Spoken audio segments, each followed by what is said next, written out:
স্বাগত দীপ্ত সংবাদে। আপনাদের সাথে আছি আমি আনোয়ারুল আলম। শুরুতেই জানাবো সংবাদ শিরোনাম। কাউকে গ্রেফতার করলে 12 ঘন্টার মধ্যে জানাতে হবে, ফৌজদারি কার্যবিধির সংশোধন অনুমোদন।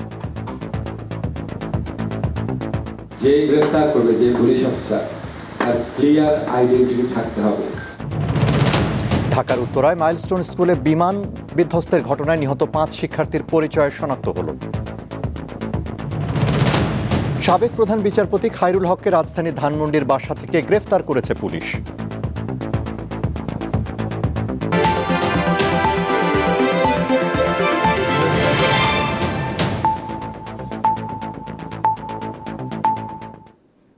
বিস্তারিত। ফৌজদারি কার্যবিধি সংশোধনের প্রস্তাব অনুমোদন দিয়েছে উপদেষ্টা পরিষদ। এটি কার্যকর হলে কাউকে গ্রেফতার করে থানায় নেওয়ার 12 ঘন্টার মধ্যে পরিবার, বন্ধু বা আইনজীবীকে জানাতে হবে। প্রধান উপদেষ্টার সভাপতিত্বে স্থানীয় সরকার নির্বাচনে দলীয় প্রতীক না রাখার সিদ্ধান্ত হয়েছে। এছাড়া সরকারি কর্মকর্তা কর্মচারীদের নতুন বেতন কাঠামো নির্ধারণে পে কমিশন গঠন করেছে উপদেষ্টা পরিষদ। প্রধান উপদেষ্টা অধ্যাপক ডক্টর মোহাম্মদ ইউনূসের কার্যালয়ে বৃহস্পতিবার উপদেষ্টা পরিষদের নিয়মিত বৈঠক হয়। এতে রাজধানীর উত্তরায় মাইলস্টোন স্কুল অ্যান্ড কলেজে বিমান বাহিনীর যুদ্ধ বিমান বিধ্বস্তের ঘটনায় শোক প্রস্তাব গ্রহণের পাশাপাশি বেশ কয়েকটি সিদ্ধান্ত হয়েছে। বৈঠক শেষে গণমাধ্যমকে ব্রিফ করেন দুই উপদেষ্টা। প্রাণ হারিয়েছেন, যারা আহত আছেন, তাদের জন্য সকল ধর্মীয় প্রতিষ্ঠানে আগামীকাল দোয়া করা হবে। থার্ড যে সিদ্ধান্তটা নিয়েছি আমরা, সেটা হচ্ছে, আপনারা জানেন যে এই মর্মান্তিক বিমান দুর্ঘটনাকালে দুজন শিক্ষিকা তারা অসামান্য আত্মত্যাগের পরিচয় দিয়ে স্কুলের সন্তানদেরকে রক্ষা করার চেষ্টা করেছেন। ওনাদেরকে উপযুক্ত রাষ্ট্রীয় সম্মাননা প্রদান করা হবে। বৈঠকে গুম ও নির্যাতনের ঘটনা এড়াতে ফৌজদারি কার্যবিধি সংশোধনের অনুমোদন দিয়েছে উপদেষ্টা পরিষদ। এখন থেকে এই আইনটা কার্যকর হওয়ার পর থেকে যে গ্রেফতার করবে, যে পুলিশ অফিসার, তার ক্লিয়ার আইডেন্টিটি থাকতে হবে, তার নেম প্লেট থাকতে হবে, তার আইডি কার্ড থাকতে হবে। যে ব্যক্তি গ্রেফতার হচ্ছে সেগুলির চাহিদা মাত্র যে পুলিশ গ্রেফতার করছে তাকে আইডেন্টিটি কার্ড দেখাতে হবে, তার ম্যান্ডেটরি। এরপর হচ্ছে, তাকে যখন থানায় নিয়ে আসা হবে, যত দ্রুত সম্ভব গ্রেফতারকৃত ব্যক্তির পরিবার, বন্ধু বা লয়ারকে তার সাথে যোগাযোগ করে জানাতে হবে। স্থানীয় সরকার নির্বাচনে আর দলীয় প্রতীক থাকবে না, এই সিদ্ধান্ত নিয়েছে ডক্টর ইউনূসের নেতৃত্বাধীন উপদেষ্টা পরিষদ। যে ধারাগুলোর মাধ্যমে দলীয় প্রতীকের নির্বাচনের সিদ্ধান্ত হয়েছিল, সেই ধারাগুলো আজকে বিলুপ্ত করার প্রস্তাব উত্থাপন করা হয়েছিল এবং সেটা উপদেষ্টা পরিষদে অনুমোদন করা হয়েছে। ফলে দলীয় প্রতীকে স্থানীয় সরকার নির্বাচনে অংশগ্রহণ করার আর কোনো সুযোগ নেই। সরকারি কর্মকর্তা কর্মচারীদের নতুন বেতন কাঠামো নির্ধারণে পে কমিশন গঠন করার সিদ্ধান্ত হয়েছে বলেও ব্রিফিং এ জানানো হয়। বেতনের যে অ্যাডজাস্টমেন্ট, সেটা এখনো ঠিক মতো হয়নি। সেই জন্য গভর্নমেন্ট মনে করেছে যে একটা পে স্কেল হওয়া উচিত এবং এই পে স্কেলটা নেতৃত্ব করবেন ডক্টর জাকির আহমেদ খান। উনি ফরমার ফিনান্স সেক্রেটারি ছিলেন। সম্প্রতি গোপালগঞ্জে এনসিপির কর্মসূচি ঘিরে সহিংসতার ঘটনা তদন্তে সাবেক বিচারপতি আবু তারিকের নেতৃত্বে 6 সদস্যের কমিশন গঠন করেছে অন্তর্বর্তী সরকার। গোপালগঞ্জের বিষয়ে একটা সেক্রেটারিয়াল। স্বস্তিকা সিংহ, দীপ্ত সংবাদ, ঢাকা। রাজধানীর উত্তরার মাইলস্টোন স্কুল অ্যান্ড কলেজে বিমান বিধ্বস্তের ঘটনায় নিহত 5 শিক্ষার্থীর পরিচয় শনাক্ত করেছে সিআইডির ফরেন্সিক ডিএনএ ল্যাব।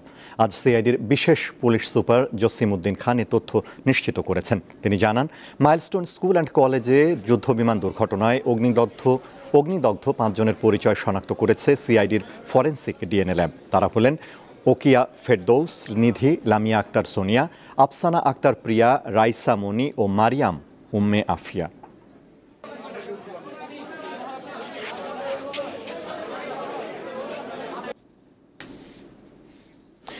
রাজধানীর উত্তরায় বিমান বিধ্বস্তের ঘটনায় ক্ষতিগ্রস্ত মাইলস্টোন স্কুল অ্যান্ড কলেজে আগামী রোববার থেকে সীমিত পরিসরে ক্লাস চালু হচ্ছে। ওই দিন কেবল নবম থেকে দ্বাদশ শ্রেণীর ক্লাস শুরু হতে পারে। পরবর্তীতে ধাপে ধাপে চালু করা হবে অন্যান্য শ্রেণীর কার্যক্রম। এ তথ্য জানান শিক্ষা প্রতিষ্ঠানটির জনসংযোগ কর্মকর্তা। এদিকে বিমান বিধ্বস্তের ঘটনার 3 দিন পর সকালে ক্যাম্পাসে আসেন শিক্ষা প্রতিষ্ঠানটির শিক্ষক, কর্মকর্তা ও কর্মচারীরা। আকস্মিক দুর্ঘটনা আর ব্যাপক প্রাণহানির শোক এখনও কাটিয়ে উঠতে পারেননি তাদের কেউই। শিক্ষার্থী, অভিভাবকরাও মানসিকভাবে ভেঙে পড়েছেন। পুরো ক্যাম্পাস এখনও আইন শৃঙ্খলা বাহিনীর নিয়ন্ত্রণে। গণমাধ্যম ও সর্বসাধারণের প্রবেশ নিষিদ্ধ।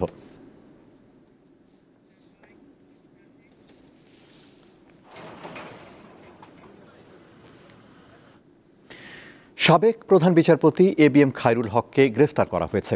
আজ সকাল 8:30টায় ধানমন্ডির বাসা থেকে তাকে গ্রেফতার করে ঢাকা মহানগর গোয়েন্দা পুলিশ। তার বিরুদ্ধে 3টি মামলা রয়েছে। দেশের 19তম প্রধান বিচারপতি এবিএম খায়রুল হক শপথ নেন 2010 সালের 30 সেপ্টেম্বর। 2011 সালের 17 মে 67 বছর পূর্ণ হয় তিনি অবসর নেন। তবে তত্ত্বাবধায়ক সরকার ব্যবস্থা বাতিল সহ বেশ কয়েকটি রায় দিয়ে তিনি বিচারাঙ্গনে আলোচিত সমালোচিত হন। অভিযোগ রয়েছে তিনি নিজে আওয়ামী লীগ আমলে নানাভাবে সুবিধা নিয়েছেন। এছাড়া তাকে প্রধান বিচারপতি করা হয়েছিল কয়েকজন জ্যেষ্ঠ বিচারপতিকে ডিঙিয়ে। গ্রেফতারের পর প্রতিক্রিয়া জানিয়ে জাতীয়তাবাদী আইনজীবী ফোরামের সভাপতি জয়নুল আবেদিন বলেছেন, তত্ত্বাবধায়ক সরকার ব্যবস্থা বাতিল করে খায়রুল হকের রায়ের পর দেশের রাজনৈতিক সংঘাতের পথ উন্মুক্ত হয়।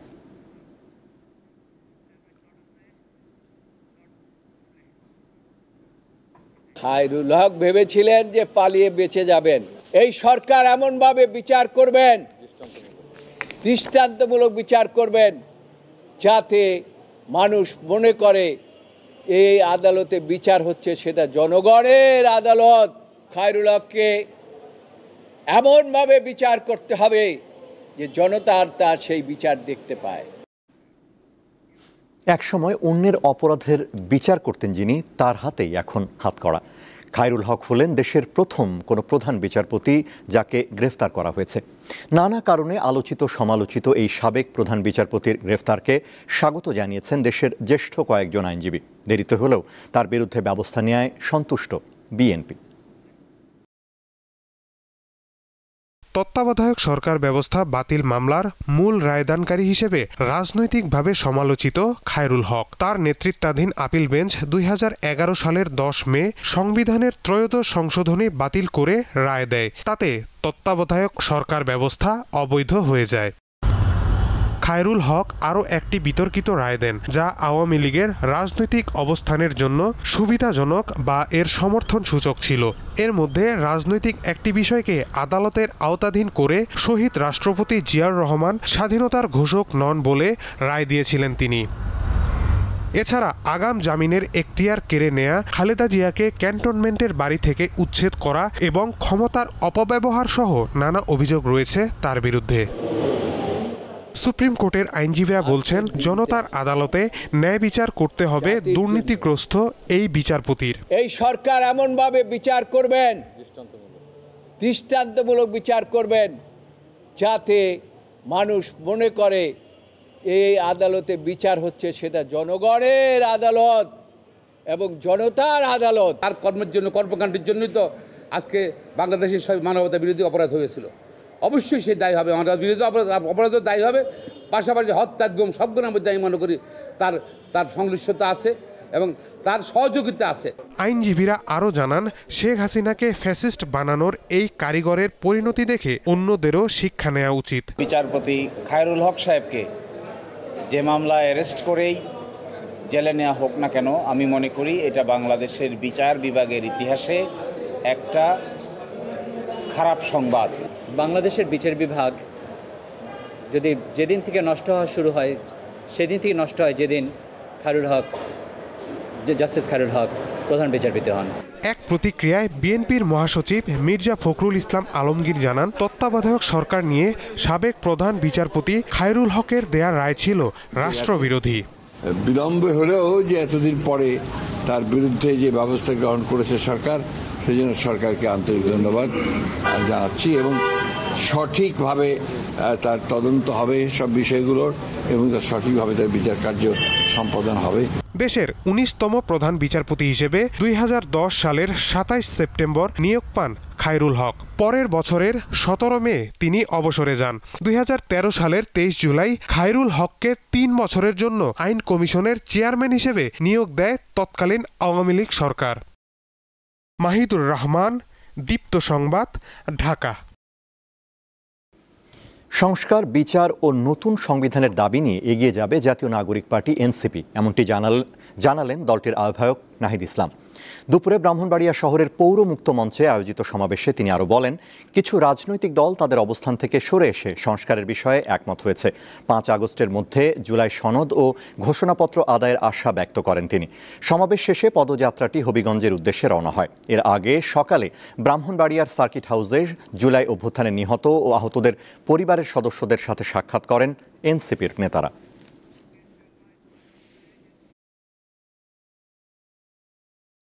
আপনারা আমাদের পাশে থাকবেন। জাতীয় নাগরিক পার্টি সংস্কার, বিচার, নতুন সংবিধানের দাবিতে এগিয়ে যাবে।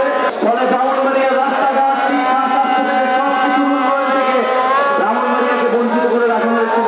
অযোগ্যতা, অব্যবস্থাপনা একটা ক্লাসিক এক্সাম্পল সেট করে দেওয়া হয়েছে স্বাস্থ্য উপদেষ্টার মধ্য দিয়ে। আমরা দেখেছি একটা ভুল স্বাস্থ্য ব্যবস্থা, একটা অযোগ্য স্বাস্থ্য উপদেষ্টাকে দিয়ে এই স্বাস্থ্য ব্যবস্থা পরিচালনা করতে হবে।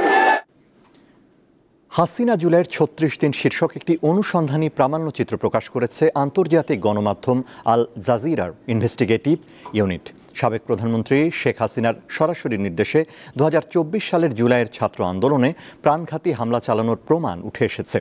আল জাজিরার দাবি, তাদের হাতে এসেছে গোপনে রেকর্ড করা একাধিক ফোনালাপ, যেখানে শেখ হাসিনা নিজেই ছাত্রদের উপর গুলি চালানোর ওপেন অর্ডার দেওয়ার কথা বলেছেন। শুধু তাই নয়, হেলিকপ্টার থেকে গুলি চালানোর ঘটনাও উঠে এসেছে রেকর্ডিংয়ে। 3 সপ্তাহব্যাপী চলা আন্দোলনে অন্তত 1500 জন নিহত ও 25,000-এরও বেশি মানুষ আহত হয় বলে দাবি করেছে আল জাজিরা।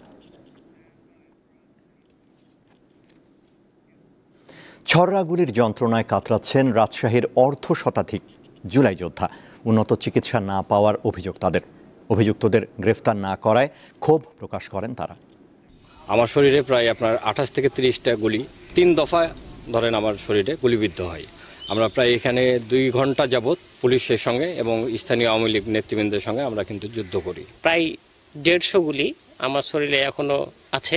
ডাক্তার বলতেছে যে উন্নত চিকিৎসার জন্য আমাকে বাইরে নেওয়া যাওয়ার প্রয়োজন। গুলি আসলে এই টুটিতে বললি এখন আমার ভিতরে আছে, বলে যে গুলি বাইর করতে হবে না, গুলি বাইর করতে গেলে সমস্যা হবে। তারপরে আমরা যেহেতু দরিদ্র ঘরের সন্তান, আমরা তারপরে চিকিৎসার জন্য যাতে 9 তারিখ আমাকে ছাড়পত্র দিয়ে দেওয়া হয়। আপনার গোটা বুক আমার একবার ঝাঁঝরা হয়ে আছে। এখান থেকে হাতে মনে করেন যে এখন এই হাতেই প্রায় 8-9টা 5-7টা গুলি আছে, মাথাতে গুলি আছে। সুশীল সমাজ বলি, উন্নত মন মানসিকতার মানুষ বলি, বা যাদেরকে আজকে আমরা অনেক বড় বড় বলি আওড়াতে শুনতে পাচ্ছি, যারা নিজেদেরকে এই আন্দোলনের ক্যাডেট হিসেবে নিতে চাইছে, তাদের কথাই বলি, কেউ আমাদের কোনো খোঁজ খবর নেয়নি। এমন অভিযোগ রাজশাহীতে বৈষম্য বিরোধী ছাত্র আন্দোলনে অংশ নেয়া অনেকের। আহতদের দাবি, তারা সঠিক চিকিৎসা ও আর্থিক সহায়তা পায়নি। আমাদের ইউনো সাহেব আমাদের ডেকে পাঠায় উপজেলাতে, ডেকে আমাদের সম্মানী দেবে 5,000 টাকা করে দেয় সকলকেই।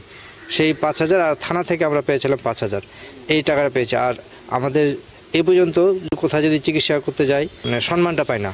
আর জুলাই স্মৃতি ফাউন্ডেশনে আমরা টাকা পয়সা তো দূরের কথা, কোনো খোঁজ খবরই লাই না আমাদের। জুলাই ফাউন্ডেশন থেকে যে সহায়তা, এই সহায়তাটুকু ব্যক্তি হিসেবে আমার জায়গা থেকে মনে হচ্ছে না পর্যাপ্ত। ইভেন অনেক আহত ভাইকে দেখেছি, গুলিবিদ্ধ ভাইকে দেখেছি যারা গ্যাজেটেড হয়নি, এবং তারা বিভিন্ন চেষ্টা করেছে, বিভিন্ন কাগজপত্র না থাকার কারণে তারা ওই গ্যাজেটেড ভুক্ত হতে পারেনি। জুলাই যোদ্ধাদের অভিযোগ, আসামিরা প্রকাশ্যে ঘুরে বেড়াচ্ছে, এতে তারা আতঙ্কিত। আর মামলা এগোচ্ছে খুবই ধীর গতিতে। কিছু আসামি হয়তো ধরেছিল তারা, সেগুলো আবার জামিনে বের হয়ে আসছে। ধরেন বিগত 17 বছর ধরেন প্রচুর কালো টাকার তারা মালিক হয়েছে। এই অর্থের প্রভাব বিস্তার করে স্থানীয় প্রশাসনদের সহযোগিতায় তারা বহল তবিয়ত ঘুরে বেড়াচ্ছে এবং আমাদেরকে বিভিন্ন রকমভাবে হুমকি ধামকি দিচ্ছে। হাতে গোনা কয়েকজন খুনি ছাড়া আর কেউ ধরা পড়েনি। তো মামলার বিচার কাজও এখনো শুরু হয়নি, ইভেন চার্জশিটও মেবি এখনো শুরু দেয়া হয়নি। রাজশাহীতে বৈষম্য বিরোধী ছাত্র আন্দোলনে নিহত হয়েছেন 2 জন, আহতদের সংখ্যা কয়েকশো। দীপ্ত, বার্তা কক্ষ। ঢাকা পূর্ব পশ্চিম এলিভেটেড এক্সপ্রেসওয়ের প্রস্তাবিত রুট পরিবর্তনের দাবিতে সাভারের বলিয়াপুরে প্রতিবাদ সভা করেছে বলিয়াপুর এলাকাবাসী। বিকেলে বলিয়াপুর বাসস্ট্যান্ডে এই প্রতিবাদ সভার আয়োজন করা হয়। এতে অংশ নেয়া স্থানীয়রা জানান, প্রস্তাবিত এলিভেটেড এক্সপ্রেসওয়ে তাদের দীর্ঘদিনের বসতভিটা ও জমিজমার ওপর দিয়ে নির্মাণের পরিকল্পনা করা হয়েছে।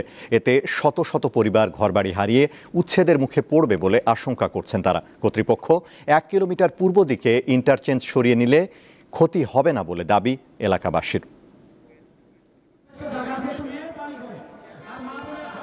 এখান থেকে মেট্রো রেলও চলে গিয়েছে, কিন্তু আমাদের জমি বলতে আর কিছু নেই। এই গ্রামটার 80%ই চলে যাচ্ছে।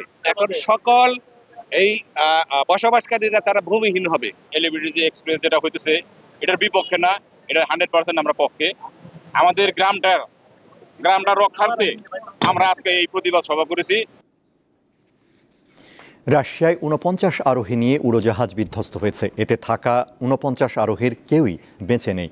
বৃহস্পতিবার দুপুরে নিয়ন্ত্রণ কক্ষের সঙ্গে উড়োজাহাজটির যোগাযোগ বিচ্ছিন্ন হয়ে যায়। এরপর ইন্টারফ্যাক্স ও তাস সহ দেশটির বেশ কয়েকটি সংবাদ সংস্থা কর্তৃপক্ষের বরাতে জানায় উড়োজাহাজটির ধ্বংসাবশেষ পাওয়া গেছে। সাইবেরিয়া ভিত্তিক এয়ারলাইন আঙ্গারা পরিচালিত An-24 মডেলের উড়োজাহাজটি চীনের সীমান্তবর্তী আমুর অঞ্চলে যাচ্ছিল। তবে যাত্রাপথে রাডারের বাইরে চলে যায় উড়োজাহাজটি। বাজে আবহাওয়ার কারণে এমন হয়ে থাকতে পারে বলে মনে করছে কর্তৃপক্ষ। এরপর একটি উদ্ধারকারী হেলিকপ্টার উড়োজাহাজের ধ্বংসাবশেষ দেখতে পায়। এটি সোভিয়েত আমলে বানানো উড়োজাহাজ, বয়স আনুমানিক 50 বছর।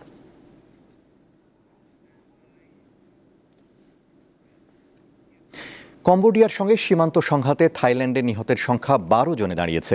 বৃহস্পতিবার থাই স্বাস্থ্যমন্ত্রী সোমসাক থেপসুথিন জানান, নিহতদের মধ্যে 11 জন বেসামরিক নাগরিক এবং 1 জন সেনা সদস্য রয়েছেন। এ সময় কম্বোডিয়ার বিরুদ্ধে হাসপাতালে হামলা চালানোর অভিযোগ তোলেন স্বাস্থ্যমন্ত্রী। থাই কর্তৃপক্ষ জানায়, দেশটির পূর্বাঞ্চলীয় শ্রীসাকেত প্রদেশে 15 বছর বয়সী এক কিশোর সহ 8 বেসামরিক ও 1 জন সেনা নিহত হয়। এছাড়া সুরিন সহ এরও বেশ কয়েকটি প্রদেশে হতাহতের ঘটনা ঘটেছে।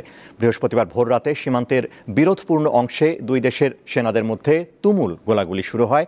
এ সময় 2 দেশ একে অপরের বিরুদ্ধে আগে হামলা চালানোর অভিযোগ তোলে। পাল্টাপাল্টি গোলাবর্ষণের পর কম্বোডিয়ায় যুদ্ধবিমান দিয়ে বোমা হামলা চালিয়েছে থাইল্যান্ড। 2 দেশের মধ্যে উত্তেজনা কমাতে মধ্যস্থতার প্রস্তাব দিয়েছে মালয়েশিয়া।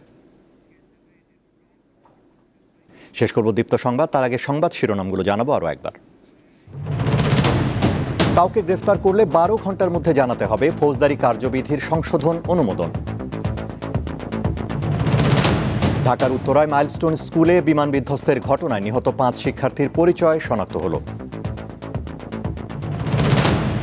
সাবেক প্রধান বিচারপতি খায়রুল হককে রাজধানীর ধানমন্ডির বাসা থেকে গ্রেফতার করেছে পুলিশ।